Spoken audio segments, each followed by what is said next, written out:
శ్రీ గురుభ్యో నమ. శ్రీమన్మహాగణాధిపతయే నమ. ఓం శ్రీ సరస్వత్యై నమ. ఓం వేదగాయత్రే నమ.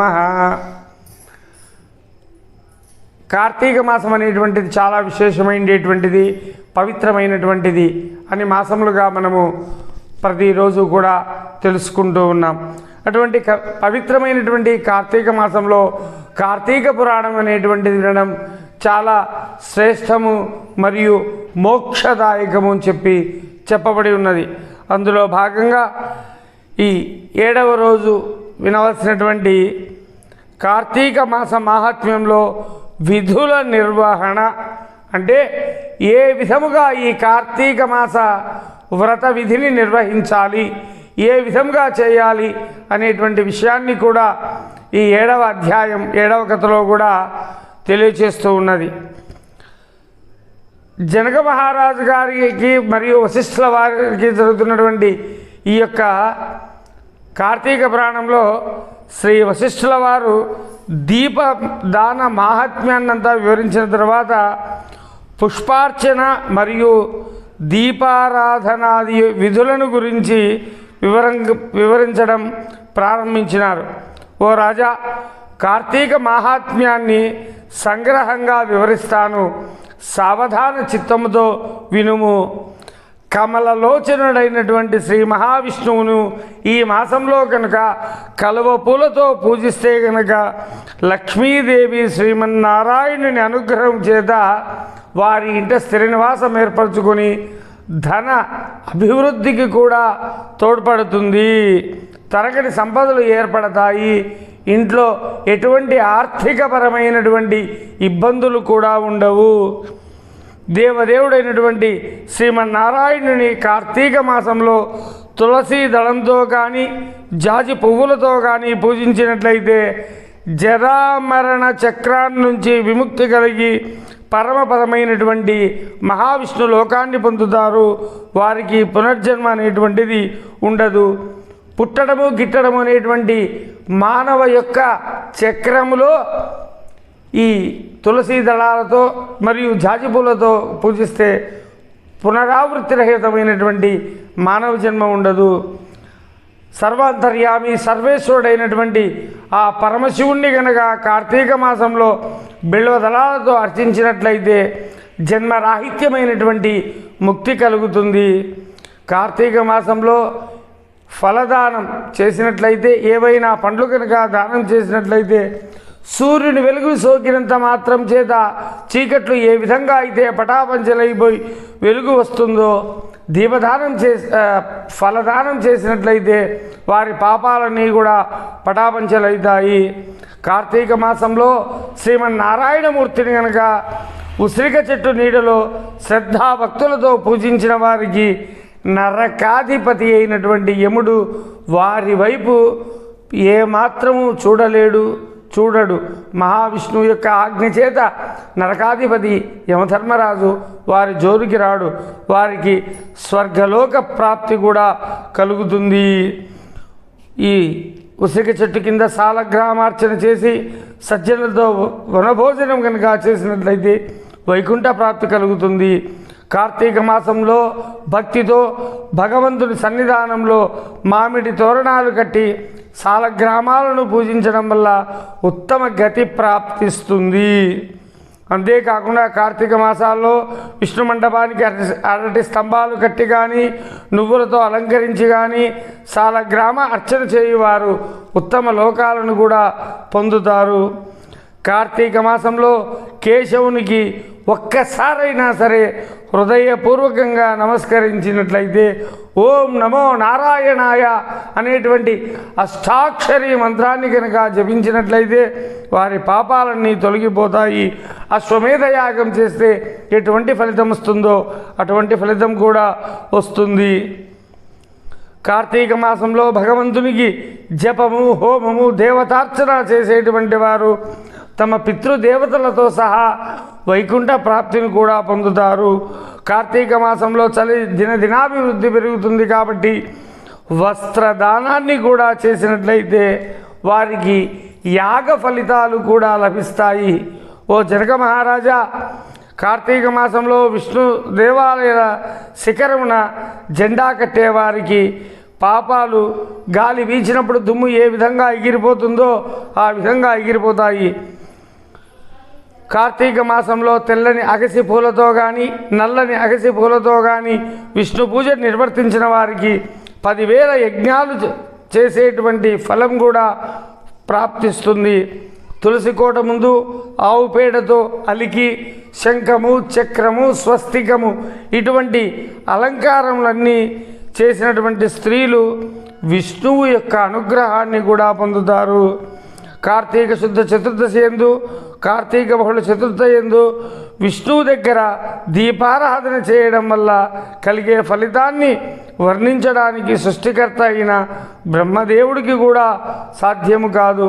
ఈ సంవత్సరము మనకు కార్తీక శుద్ధ చతుర్దశి వచ్చేసి 14వ తారీఖు అవుతుంది. కాబట్టి ఈ 14వ తారీఖు దేవాలయాలకు వెళ్ళి దీపారాధన చేయండి, శుభ ఫలితాలను కూడా పొందుతారు. కార్తీక శుద్ధ చతుర్దశి ఎందు కానీ బహుళ చతుర్దశి ఎందు గాను ప్రమిదలో కొన్ని నువ్వుల గింజలు వేసి అగసి పువ్వులు ఉంచి విష్ణు దేవాలయంలో దీపాన్ని శ్రీమన్నారాయణను అర్చించే విధంగా దీపారాధన కూడా చేయాలి. కార్తీక పౌర్ణమి నాడు జిల్లేడు పూలతో శివారాధన చేసిన వారికి దీర్ఘాయువు కలుగుతుంది. మరణానంతరము శివ సాయుధ్యము కూడా కలుగుతుంది. కార్తీక మాసంలో మల్లెపూలతో మాధవుని అర్చించినట్లయితే సూర్యోదయం వల్ల చీకట్లు చెల్లాచెదరైన విధంగా పాపాలన్నీ అంతరించిపోతాయి. తులసి కాష్టంతో తీసిన గంధాన్ని శ్రీమన్నారాయణమూర్తికి సమర్పించినట్లయితే పాప విముక్తి కూడా కలుగుతుంది. విష్ణు పదాన్ని కూడా పొందుతారు. కార్తీక మాసంలో శ్రీమన్నారాయణుని తులసి చెక్క చేత శ్రీమన్నారాయణుని యొక్క గంధాన్ని గంధంలాగా చేసి శ్రీమన్నారాయణమూర్తికి అర్పించినట్లయితే పాప విముక్తి కలుగుతుంది. విష్ణు పదాన్ని కూడా పొందుతారు. కార్తీక మాసంలో భగవదాలయంలో నాట్యం చేసినట్లయితే జన్మ జన్మార్జితమైనటువంటి పాపాల నుంచి కూడా విముక్తి కలుగుతుంది. అంతేకాదు ఓ జనక మహారాజా, కార్తీక మాసంలో విష్ణు దేవాలయాన్ని అందంగా అలంకరించిన వారు వైకుంఠంలో విష్ణు సాయుధ్యాన్ని కూడా పొందుతారు. కార్తీక మాసంలో అన్నదానం చేయడం వల్ల గాలికి మబ్బులు చెదిరిపోయిన విధంగా సకల పాపాలు కూడా పటాపంచలవుతాయి. తిలదానము, నదీ స్నానము, బ్రహ్మపత్ర యాగమున భోజనము, కార్తీక మాసంన అన్నదానము, ఈ 4 సామాన్య ఫలప్రదాలని పెద్దలు అంటూ ఉంటారు. కార్తీక పౌర్ణమి నాడు స్నానం చేయని వాళ్ళు అనేక కుక్క జన్మలెత్తి చివరికి చండాల జన్మ కూడా పొందుతారు. పోయిన విధంగా సకల పాపాలు చెదిరిపోతాయి. తిలదానం, నదీ స్నానం, బ్రహ్మపత్ర యాగంన భోజనము, కార్తీక మాసంన అన్నదానము, ఈ 4 సమాన ఫలితాలను కూడా ఇస్తాయి.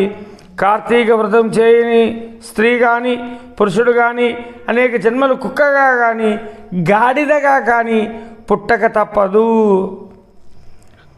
కార్తీక పౌర్ణమి యందు భక్తవత్సలునైన శ్రీమన్నారాయణమూర్తిని కదంబ పుష్పాలతో పూజించిన పుణ్యాత్ములు సూర్యమండలాన్ని ఛేదించుకొని స్వర్గలోకంలో సుఖాలు అనుభవిస్తారు.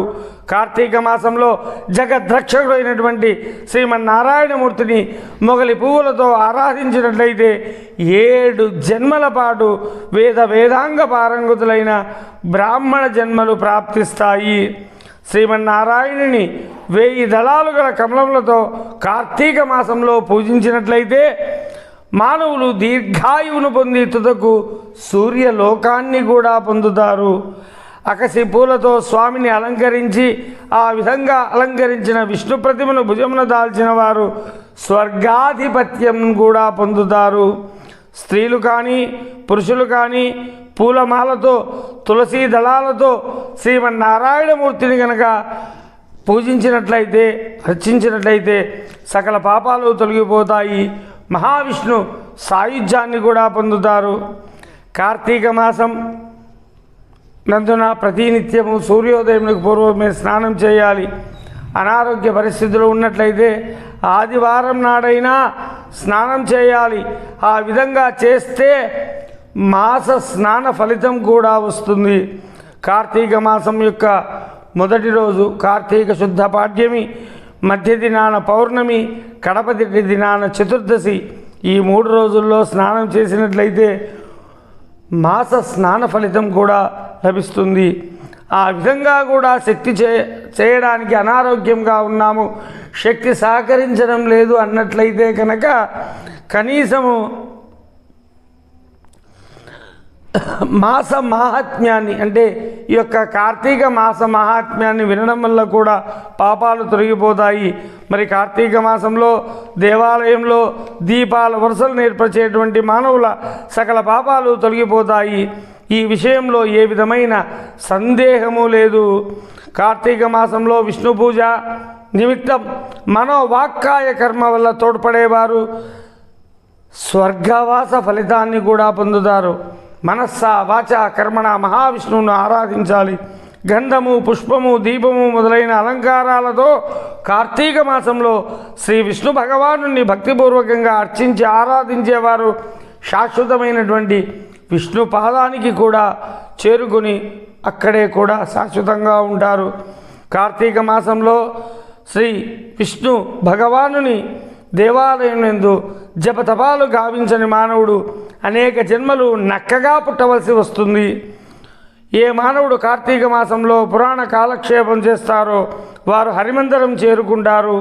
ఈ మాసంలో సాయంకాల వేళ యందు స్తోత్ర పాఠాన్ని పారాయణం చేసేవారు స్వర్గ సుఖాలు అనుభవించి అంతమున శాశ్వత ముక్తిని కూడా పొందుతారు.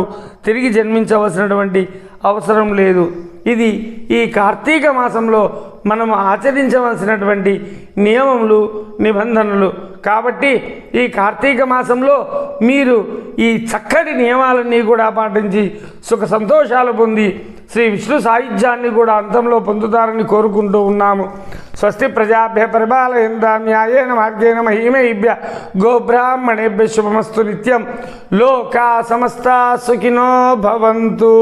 శుభం భూయాత్.